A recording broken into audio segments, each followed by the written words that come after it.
The broadcast is now starting. All attendees are in listen-only mode.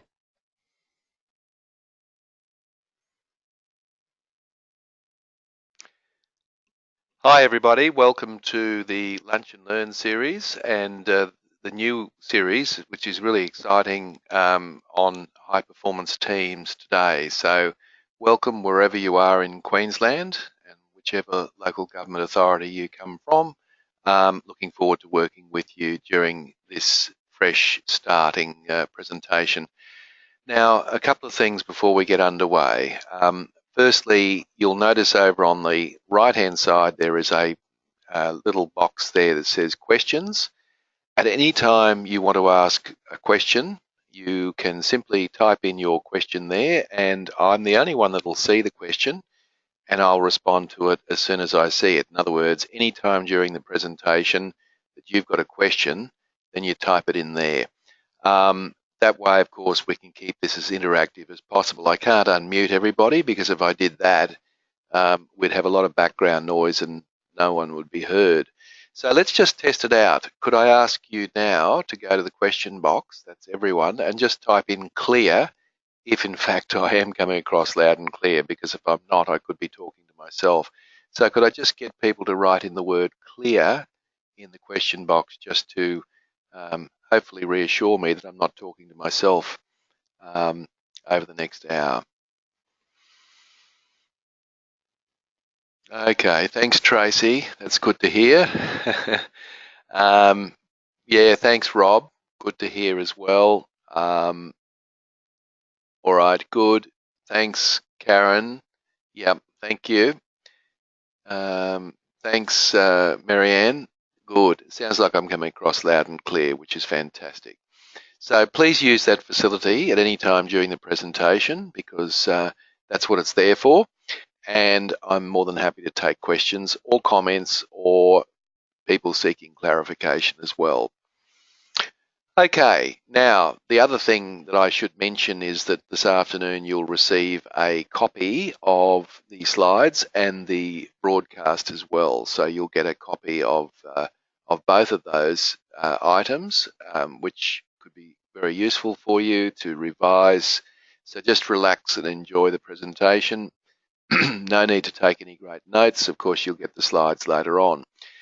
Now, the other thing that I should mention is that at the end of each of these units, and there are 6 as you'd be aware, there's going to be some homework. Now, the homework is simply for you to try something different, to do something, to practice something, to build up these high-performing teams that we're talking about.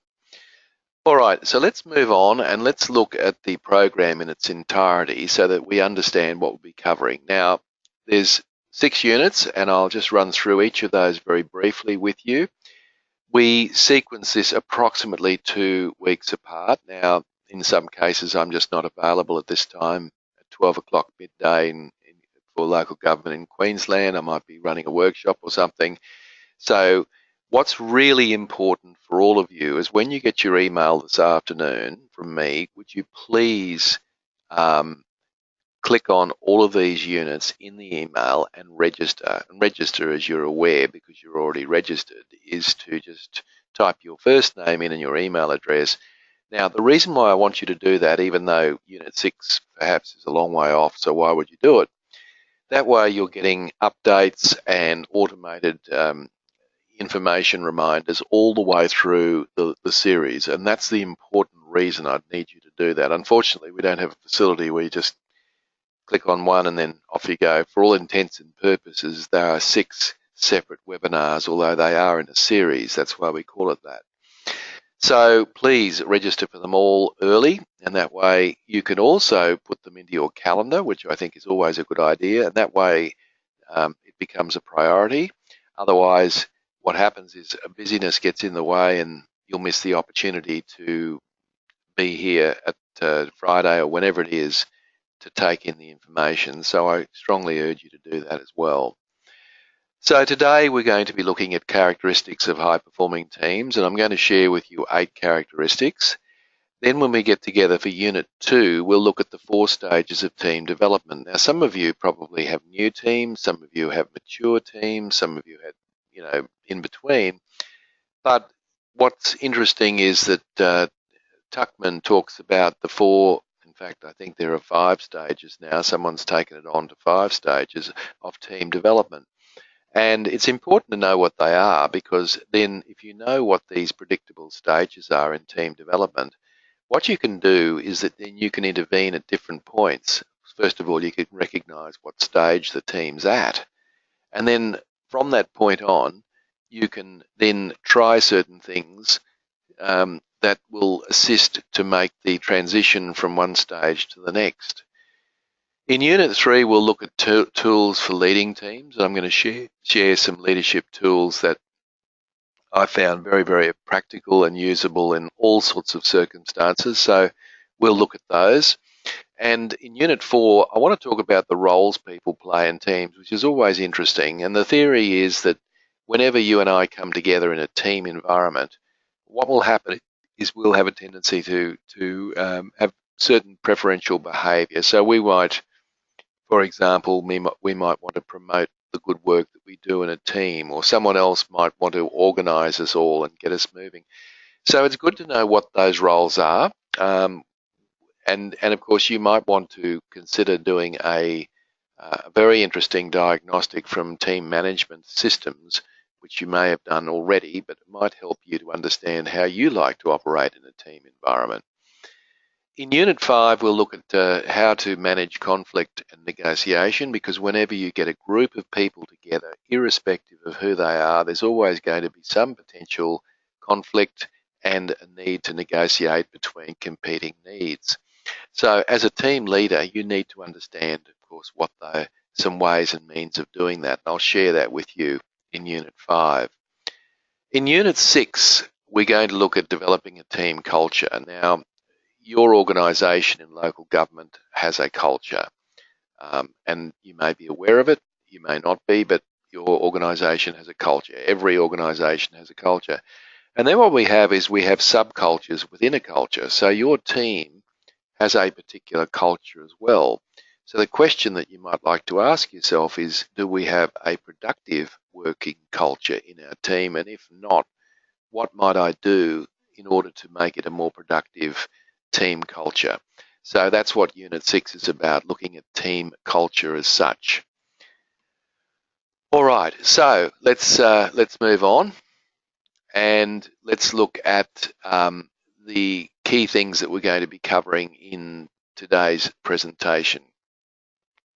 I'm going to share with you shortly the 8 characteristics of high-performing teams. And the 8 characteristics of high-performing teams, I'm sure there are more characteristics, but these are 8 that research demonstrates to us that are critically important.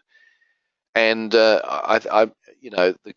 key, of course, is for you to try to implement as many of those characteristics in your team as you probably can. We'll look at the examples of HPT, incidentally, stands for high performance teams. So we'll look at some examples of high performing teams, and what I'm going to do is ask you to come up with some of those examples. Rather than me give you some examples, I'm actually going to get you to type some examples in the question box there shortly on. So I want you to have a think. What are some examples, perhaps in the sporting world, or in other places? What are some examples of well-known high-performing teams? And I'm going to share with you some tools on, creating these high-performing teams based on those 8 dimensions or characteristics I'm going to share with you soon. So that's essentially what we do in the hour. And then, of course, at the end of all this, I give you some homework to do, and away you go. And we come back again and do it all again in a couple of weeks. All right. So now here's my question to you. And I'd like you to really think about this question as in what you might respond to. So what are some examples of high-performing teams in the world of sport? Just type them in over on the right-hand side, and I'll take a couple of them and work with those, hopefully, if I know those examples. So just type in, just give me an example of a high-performing team in the world of sport. Type it in there, and we can go from there. Okay, I've got one here saying the Holden racing car. Thanks, Tracy. Okay, so if we take that as a high-performing team, you might get some others that might disagree with you. So what do they do, or what don't they do, that makes them such a high-performing team? I think it's fair to say that they work collaboratively together. They work effectively. There's probably a high level of trust between those people in that team. They're probably able to handle pressure reasonably well. They probably can be quite agile in the way they deal with situations and so forth. So these these are some of the characteristics that you'd expect. Although I'm not a motor racing buff, so I might be talking out of turn there, Tracy. All right, thank you. Then never mind. That's a good example, nevertheless. Anyone got any other examples of high performing sporting teams? The Brisbane Broncos, Kerry. Yeah, well, I happen to support the Brisbane Broncos. So what makes them a high performing team, I wonder?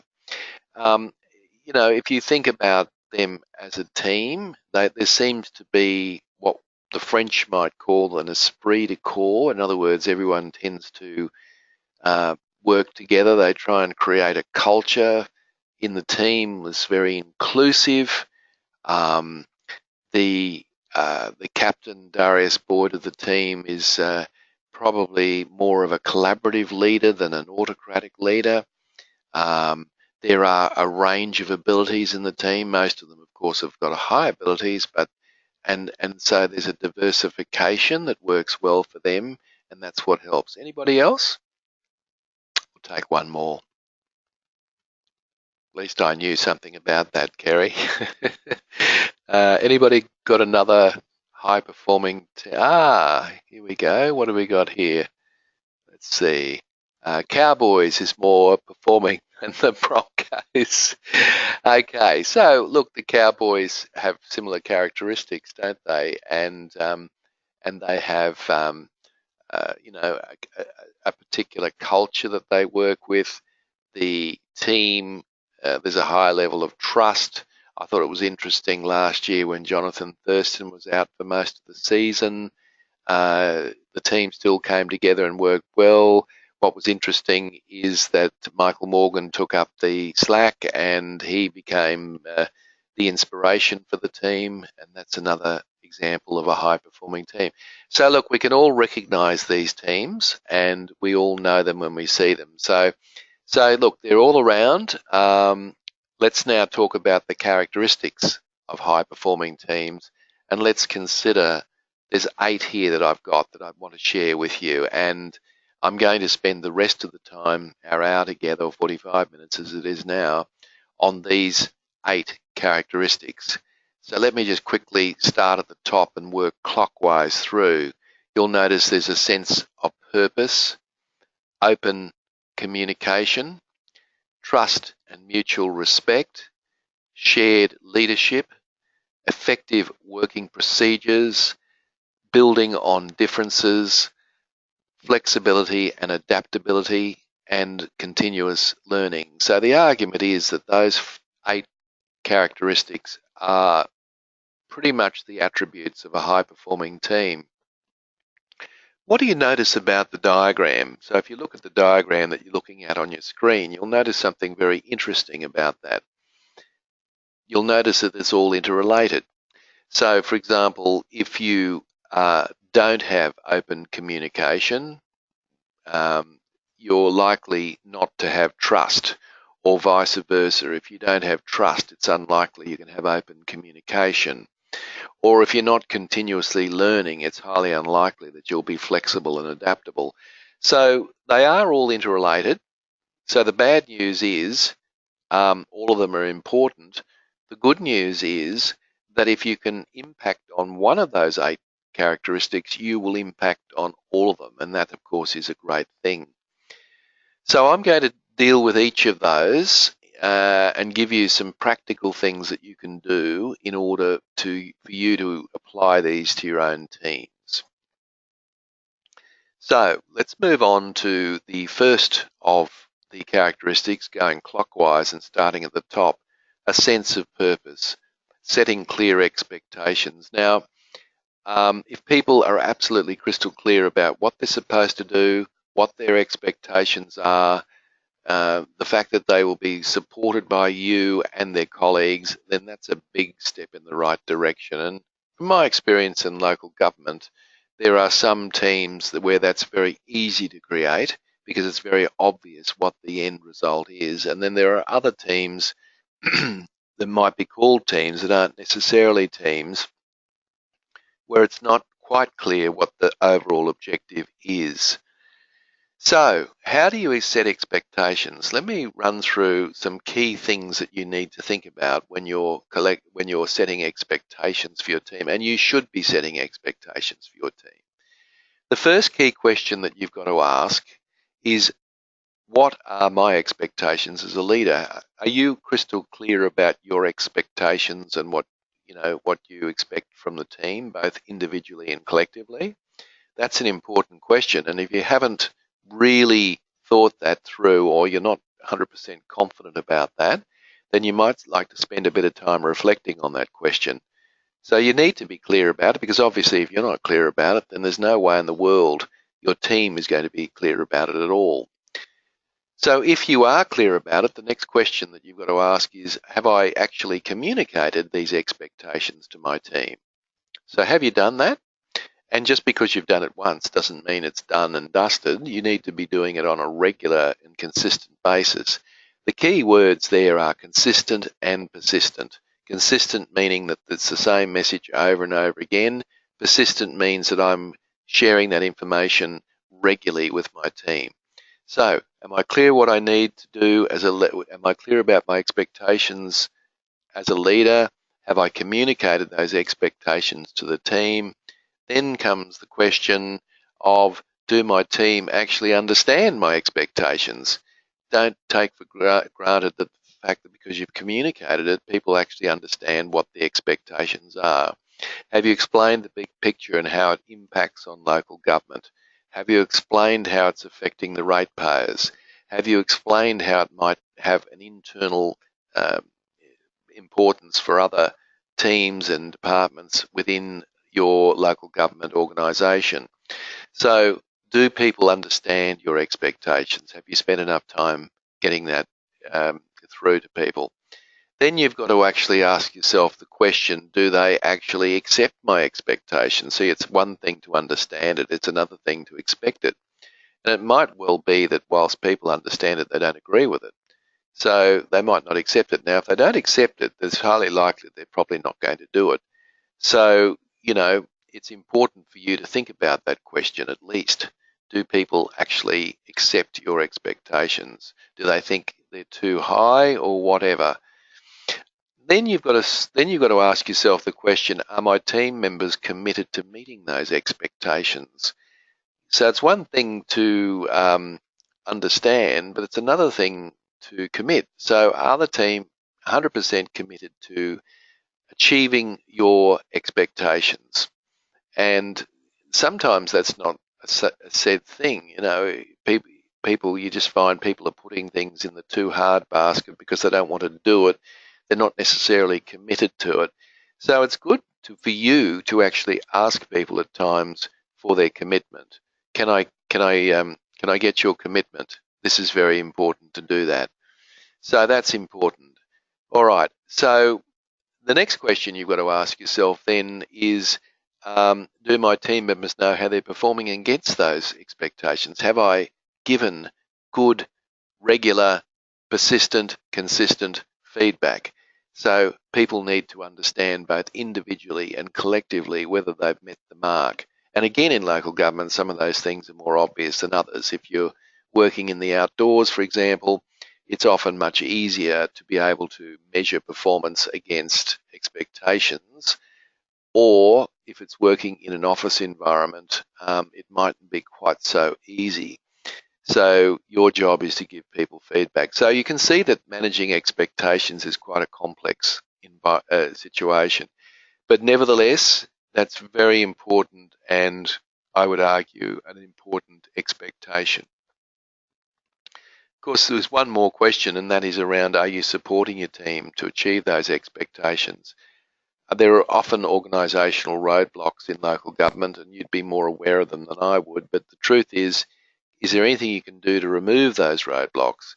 Is there anything you can do to assist your team to become more effective in what they're doing? And that becomes your role in all of this. Excuse me. Now, moving right along, the next characteristic is open communication. So how open do you think your team is with each other and with you as their leader? Do you feel that your team is open? And what do you consider to be open? Of course, we're probably not going to be quite as open as we are at home, at work. That's fair comment. But then again, if people aren't saying things because they don't feel comfortable sharing, then that probably suggests that the team is not quite as open as it could be. And it's hard for you to know unless they've shared it, right? So what we need to be doing, and what you need to be doing particularly, is having regular conversations with your team members. And that's very, very important. So regular conversations means you sit down with each individual team member on a regular basis for short conversations. Now you might say, well, what are we going to talk about? We already talk about a lot of things in local government around work. True enough, of course. But here is a little program that you might like to actually consider, or framework, I've called it. And I call this the 5 Conversations Framework. The 5 Conversations Framework is based on 5 conversations. You'll notice on the left-hand side, 1 conversation occurs each month, and then you've got a topic of conversation, and then in the next column under content, you've got what that conversation is essentially about, and some of the key questions that you might ask in that conversation. So if you're stuck with this, so I often say to people, team leaders, are you having regular catch-ups? Call it what you want, check-ins, catch-ups, conversations. Are you doing that regularly with your team members? Now, if you're not, can I suggest that perhaps one of the most constructive things that you can do out of today is just to schedule them in. What am I talking about? Maybe once a fortnight, 10-minute catch-up with each team member. Okay? So what are you going to talk about? Well, not necessarily the specific project that you might be working on, because that's going to be done anyway. But you might talk about some of the things that are on this screen here, and you might even want to use this as a framework for your own development with your team. So we've got climate review, which is essentially about people's job satisfaction and their morale and their communication. What would be wrong with you to ask people how they'd rate their job satisfaction out of 10? 10 being high, 1 being low. What would be wrong with that? I think it'd be a good thing to do. So how would you rate your current job satisfaction on a scale of 1 to 10, 10 being high, 1 being low? And then they say, one of your team members says, let's say 6. So they're not really unhappy, but they're not ecstatic about their job satisfaction either. And then, of course, you can then ask them the question, why? Why did you rate it a 6? And that opens a door for an interesting conversation, doesn't it? And by doing that, you can then think about why they've rated it a 6 and what you might be able to do to get it to a 7. Now, remember, some people think a 6 is as good as it gets in local government, so there's not much you can do about that. But you might then ask the question, do you think it's possible to get it from a 6 to an 8? And if so, what do you need from me in order to have that happen? They say more pay, so I can't do that. So what do you need from me? Now, so these conversations are very important because they're very informative and they help you to understand and connect openly with your team members. Conversation 2 is, what are people good at? So have we decided to talk about people's strengths and talents, or are we too busy talking about what they're not good at? So let's start with strengths. So it creates an upward spiral of positivity. Month 3, we might talk about opportunities for growth, which is, of course, the areas where people can improve their performance. Month 4, we might talk about learning and development. What support and growth opportunities can you give to each individual team member wherever possible. That's not necessarily sending him off to courses such as the Lunch and Learn. It could be anything at all. So what are you doing there? And month 5, innovation and continuous improvement. What ideas and thoughts have they got to improve the efficiency and the effectiveness of the running of the team? So there's some simple conversations you could have that don't take very long, that could make all the difference in terms of creating an open communication culture in your team. All right, so moving right along, so trust and mutual respect. Now you can imagine if you adopted the 5 conversations framework, it's likely that you're going to build trust and perhaps even respect, and that's quite important. So guys, if you've got any questions, type them in, or comments or observations, go for your life, because I'll keep an eye on that as we go.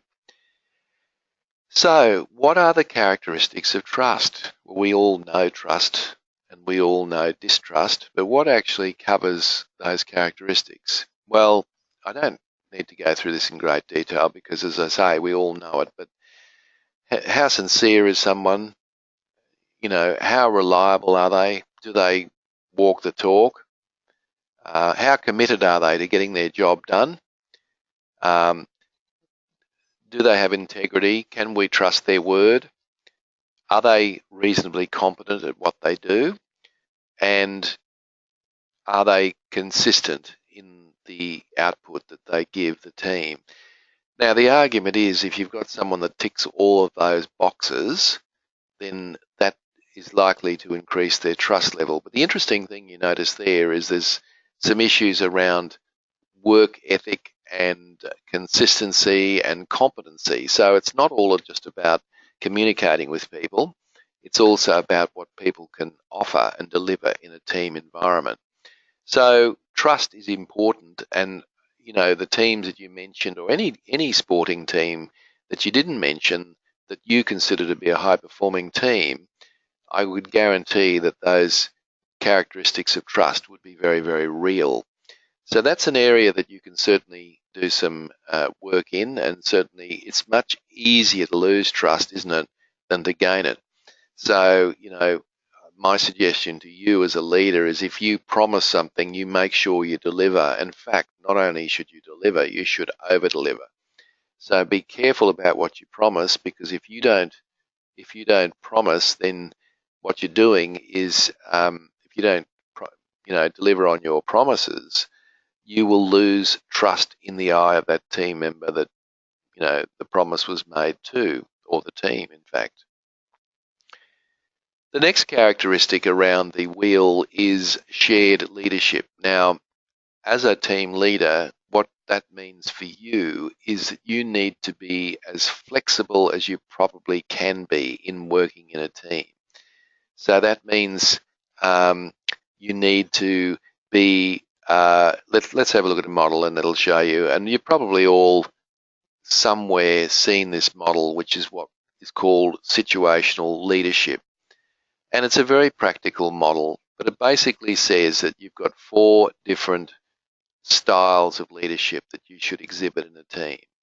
And these are here. So delegating, supporting, coaching, and directing. Now, when you use each of these will depend on 2 things: the behaviour of the team, or the maturity of the team, and their commitment. So if you look over here, you'll see we have a team that's high competence and highly committed. So if you've got a team that's highly competent and highly committed, it's likely that you don't need to be doing much directing, because obviously if they are, and you need to be doing a lot more delegating, you need to getting people more involved. So if there's a high skill level and a high commitment level, then you should be directing traffic. That's your style of leadership. If you've got a moderate to high level of skill, which is probably more realistic for many of you and your teams, and you've got viable commitment, so it's not high, but it's viable, then your leadership style should be around supporting people. So, you're helping them out, working with them, perhaps explaining to them, perhaps a little bit more hands-on than the delegating task. Why? Because the competence isn't quite at the high level. The next level, of course, this is D2, where you have a situation where it's low in competence in some cases and low in commitment. All right, so if it's low in competence and low in commitment, then you need to be doing a lot of coaching. In other words, a lot of technical coaching. And you've probably got good technical skills. You wouldn't be in your leadership role otherwise, I suspect. So this requires you to be far more supportive. And coaching, as you can see on this continuum here, is more directive than supporting. So coaching's more showing people, getting people to do it, evaluating and assessing what they're doing, and so forth.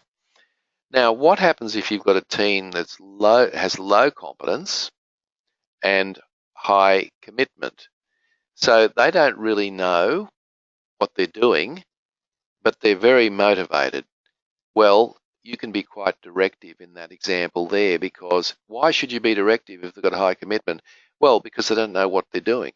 So they need to actually understand what they're doing. And so therefore being quite directive means that you're filling in the gaps there.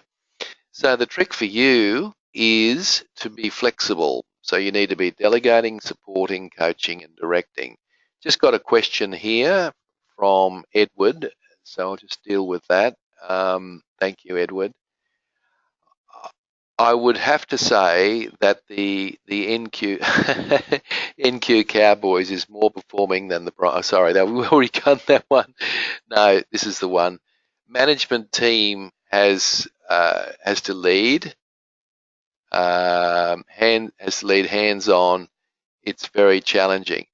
Yeah, well, look, and this is the problem. You're making a good point here. So what you're basically saying, in remote areas, councils with the management team need to lead with hands-on. It's very challenging. Look, that's a fair point. But what you need to be doing, of course, is as much as possibly can building up the skill set in your team. Because if you're always hands-on, Edward, what that means is that you're actually training them to be completely dependent on you. I realise you're talking about numbers and all sorts of things too. I'm aware of what you're talking about. So it just simply means that you've got to be, wherever possible, trying to get people to be as self-sufficient so that you can free yourself up to be working on other things in the team. But you raise a very good point, Edward, and that is that, in areas where there's short staff, perhaps the competence level isn't terribly high, and that's very realistic. It may not be so easy to be able to do some of the things we suggest, but wherever possible, you need to be able to do that. Okay, so because and look, let's look at it this way. Let's say there's 100% of things, and let's say you could make your team self-sufficient on 10% of things. You're winning. 10% is only 1 out of 10. So, where are the areas that you can spend the time to build up capacity is the question. So a lot of coaching in that case, hopefully that leads on to more supporting. But thanks for the question. It's a good question, because there are a lot of other practical things that come into consideration. All right, the next dimension that we're going to look at is effective working procedures. Now,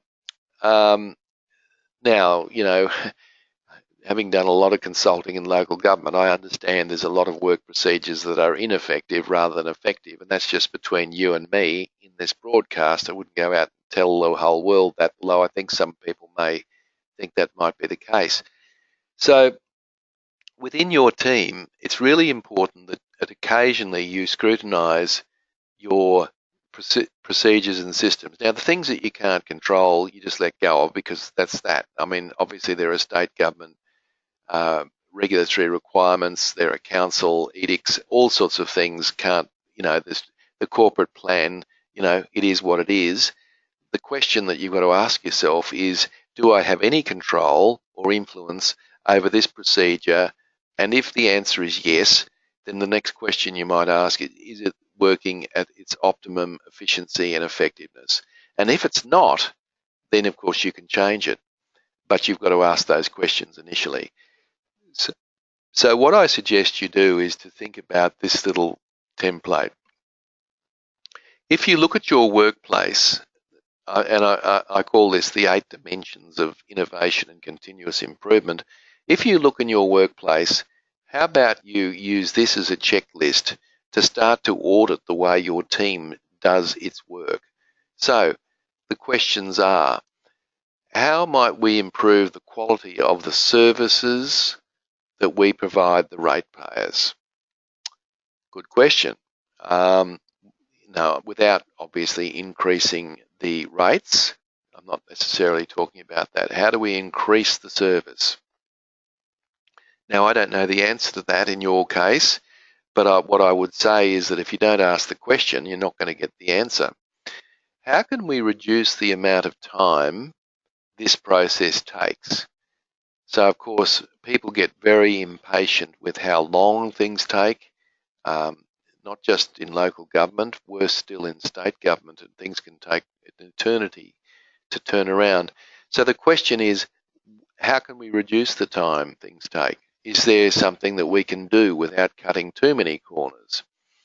Can we reduce the costs in terms of what we're spending in terms of this process here? And I'm not just talking about procurement, I'm talking about a range of things, even time.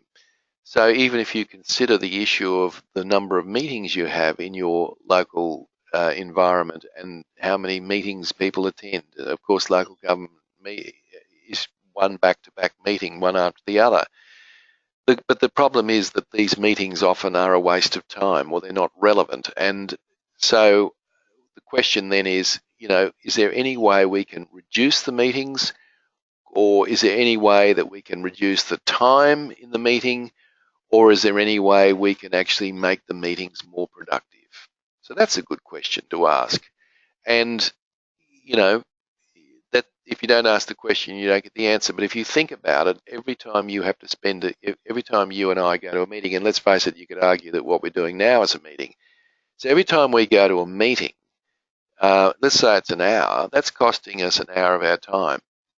Not only is it costing us an hour of our time, it's actually costing us 2 hours, because the other hour, of course, we can't be spending doing something that we would be doing had we not been attending that meeting.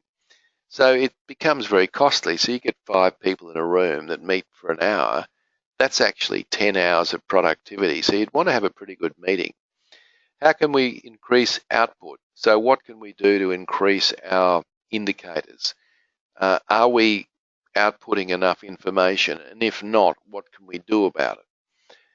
For those of you who work in, well, it's applicable to all local government, of course, safety, but particularly the people that work outdoors where the safety risks are much higher. What can we do to increase safety? And so if we don't ask the question, sometimes we won't get the answer.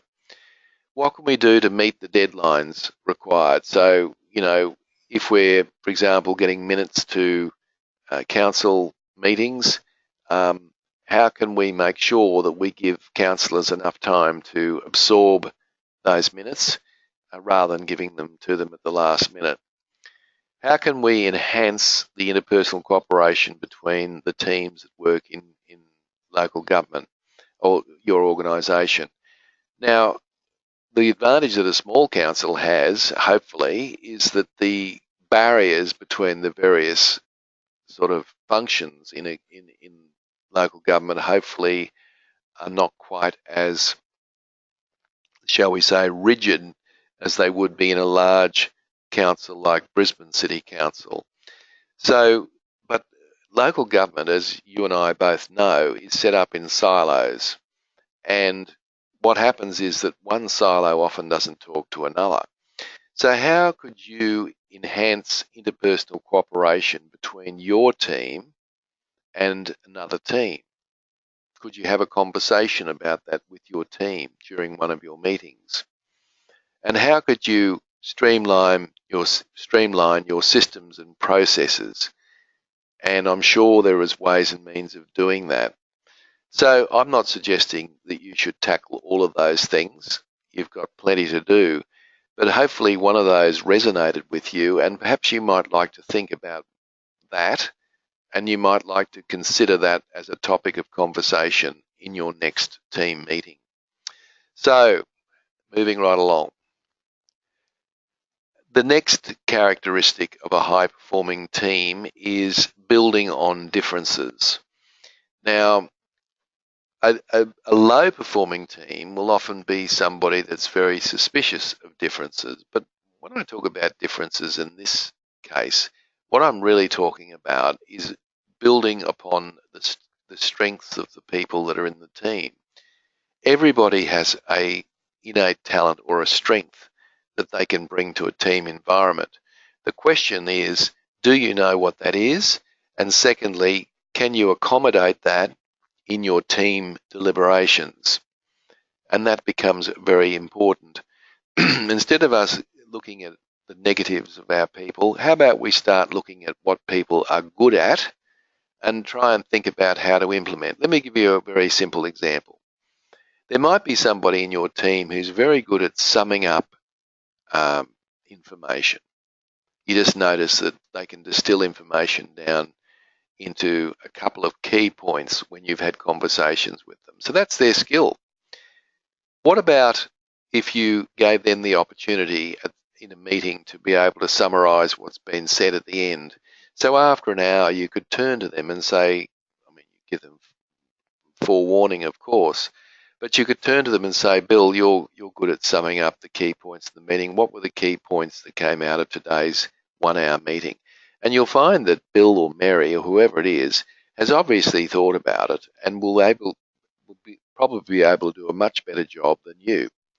So that's what I'm talking about using people's strengths. Those of you who are familiar with the team management profile, and I dare say we've got a fair few people here who have done it, you'll probably remember this wheel, and around the wheel we have promoting and developing and organising and producing and inspecting and maintaining and advising and innovating. So all of those things are considered to be crucial roles in teams, and we're going to be revisiting that a little bit later on in the program. But there are a lot of instruments out there that will actually give people an indication of what people's strengths are. So you might want to consider doing that in terms of that, of building on people's capacities, rather than looking at what people aren't good at. That's a good way through. All right, now let's first of all, any additional questions, guys? At this stage, I'm going through this material reasonably quickly, and I realise it might not be always easy to absorb because of my pace, but I think we have a question here. Okay, I always ask my team to look at all the obstacles and issues as an opportunity to do better. Excellent. Well, I'm pleased to hear that, Edward. I think that's great. I think it's good. And of course, you need to do that regularly, because if you don't, then what happens is people just think that, oh, well, you've been doing your lunch and learn series. You're just trying stuff out on us. You're not really serious about this. So my point, my point is that it's got to be a sincere, comes back to that word, authentic again. You need to be authentic in terms of the way you communicate with your team as such. All right, now with flexibility and adaptability, this poses an interesting challenge for local government, because there's a lot of decision making that's actually pretty set in its way. There is a process that has to be followed, and there's a regulatory environment that we need to operate in, and that's the way it is. But let's actually have a look at this whole notion of decision making. And in a moment, I'll put up there we go, a screen has come up now, and you can see that, I'll read these through with you, it looks a bit busy, but you've got every single decision that's made in your team, and I'm talking about your decisions and your team decisions, can be categorized as one of three choices. So let's have a look at these choices and see what I mean by it. At the top there, you can see decisions that follow a process. So these are decisions that simply must follow a process. So an audit, for example, follows a process. A health and safety inspection follows a process. Somebody injures themselves at work, it follows a process. There is a bullying claim, it follows a process. So all of these things are done by what we call the book. You know, we pull out the manual and basically away we go, and that's the way the decision has to be made. And really, working in a local government environment, you have lots and lots of those processes. And I'm not suggesting you get rid of them. That's great. But just and of course, that those decisions are not hard decisions to make because there is a way of going about them. Now, if you go down to the bottom here, there are decisions where initiative is expected. So this is where you actually expect people to show complete initiative. So, for example, a ratepayer phones up a customer relationship officer, a customer service officer, I should say, and that officer doesn't have the information that they need at their fingertips. And after the dissatisfied ratepayer gets off the phone, that person goes and investigates that, gets the right information, calls the person back and explains to them what actually, what's happened. That's taking initiative, isn't it? So these decisions you need to encourage. And the ones that are in the middle, the meat in the sandwich, if you like, between the two, are decisions that can be either follow a process or where initiative can be displayed. So you've really got two choices. Do I follow the process or do I show initiative? So here's a very practical exercise. What I suggest you do is next time you get your team together, you get a whiteboard out and you draw 2 lines down the page of the whiteboard, not the page, but the whiteboard. And then on the left-hand side, you write down decisions that follow a process and ask your team to identify all the decisions that they have to make each day that have to follow a set process. Now that should be a fairly exhausting list because there are lots of things. And then in the second column, you say to people, okay, well, actually, I'd go straight to the third column. And over on the right-hand side, you say, well, where do we have room to show initiative or to be proactive? What are those circumstances? Can you give me some examples? And you listen to what people say and you write up all those examples where people are expected to be proactive. And then in the middle column, you say, well, what are these decisions that we have to make in the work we do here in council? What are the decisions where we can follow a set system or we can show some initiative, or maybe the decision is a bit of a mix of both, and you make a list. Now, just doing that would be very, very useful. Take you 15 minutes, and what it does is it clarifies in the minds of the people that are in your team the 3 levels of decision making. And then, of course, it's a question of encouraging people to show initiative in the examples that they've given. And it's also where you can say, you know, we all know that we've got to follow a process here and that's the way it goes. And in the middle column, you can say, well, here are some, you know, in these decisions, let's talk about examples of that have occurred and how we as a team might be able to deal with that more effectively in the future. So that becomes a very useful process to work with. So you might like to use that as a process. All right, we're getting to our final characteristic now, which is characteristic number 8. And this characteristic is one called continuous learning. So a team that is continuously learning. It's not just a cliche. This is a team that's continually learning from each other, is a team in one sense that's high performing. So the question that I've got for you is, how do you do that? How do you get a team to be continually learning from each other in their environment? That's not an easy thing to do, and I know there are a lot of people in local government who are very set in their ways, and sometimes getting them to continuously learn is in itself quite challenging. Well, the system that I use and is very popular in a military environment is what we refer to as an after-action review.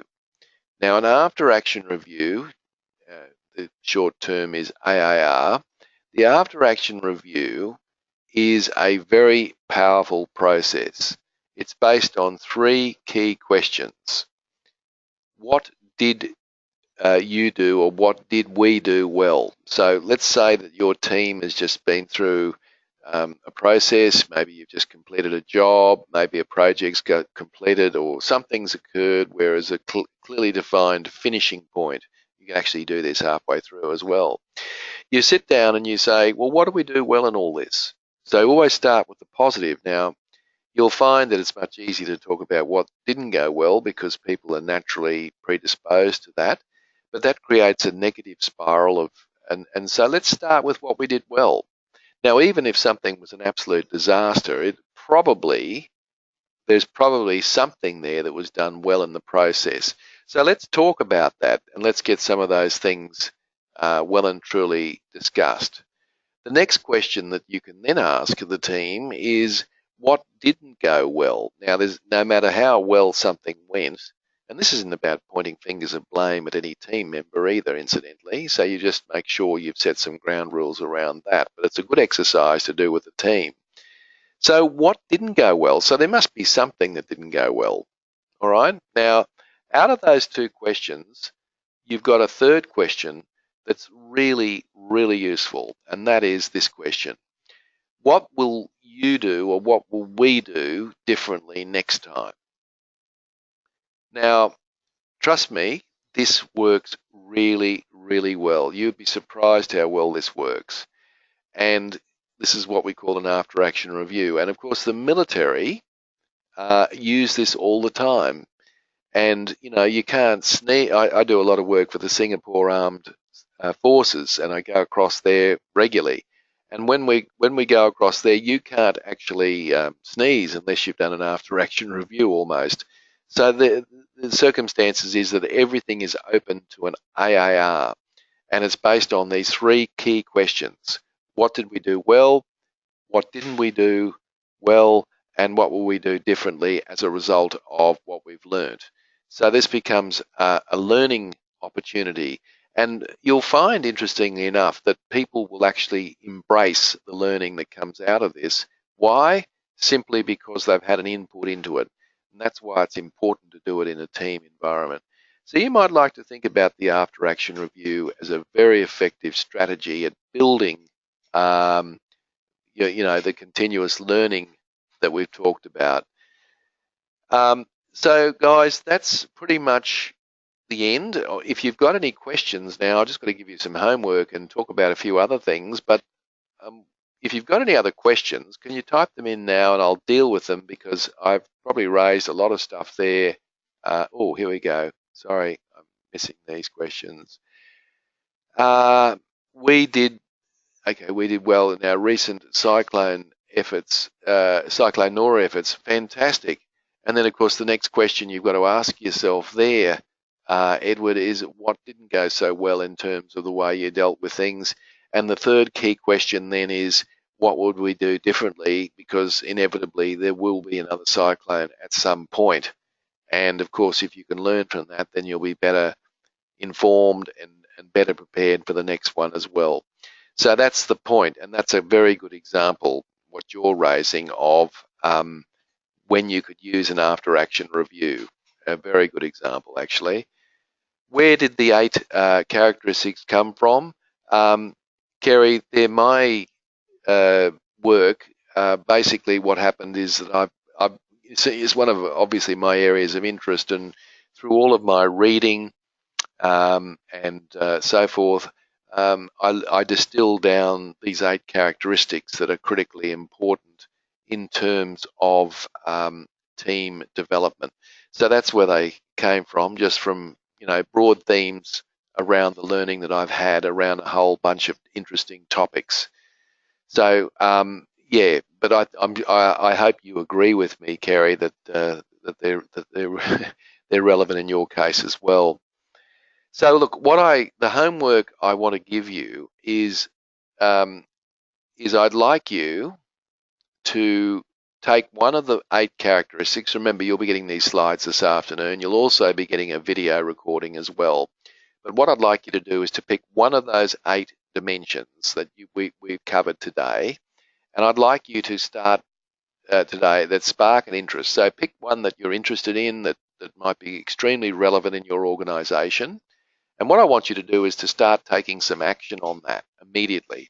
So what can you do immediately to get some action happening in that?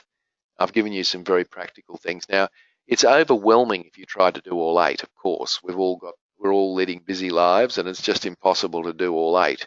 But my suggestion is you select one and run with it as hard as you can. And if you do that, you will, I'm sure, be quite effective.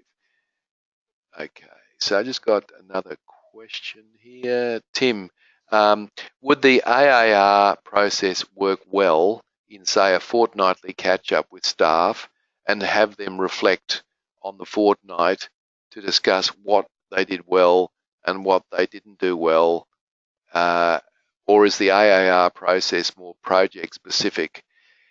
Look, it depends on the work that you do, Tracy. I don't know what that is, but if the work that you do, look, I think it could work very, very well. And instead of just having a mindless reporting process, why don't you just inject an after-action review into your meeting?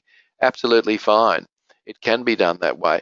These after-action reviews can be used for virtually anything where there's a clearly defined start and finish. So in your case, if you're talking about a fortnight, you could certainly, that's a clearly defined start and finish. So another thing that's very powerful, I'm going to talk a little bit about later on in the series, is to go round the team before you get into all the other stuff that has to be distilled and done. Why don't you start with win for the week? You just go around to each person, just say win for the week. And what you're actually doing is creating an upward spiral of positivity. And of course, there's a lot of interesting things that will come out of that. And of course, if you do that, hold the line a couple of times on that, people will have to come forward with something. Of course, you start yourself and then you go round the table. You'll find that that can be very effective as well. So thanks, guys. There's a list coming up on your screen now, and you can see that we've got 6 units. We've got another 5 to go. So I'll see you in a fortnight. I'm very open to being contacted via email, which you would have my email address, so you can contact me at any time. Tell me your war stories. Let me know what's happened. I'd be very interested to hear how you're progressing in any aspect of the Lunch and Learn series. So I'd like to, at this stage, say thank you. Look forward to working with you, and I'm very keen to work with you. Thanks, Tracy. That's a nice comment. Thank you. Thanks, guys. I'll see you in a fortnight.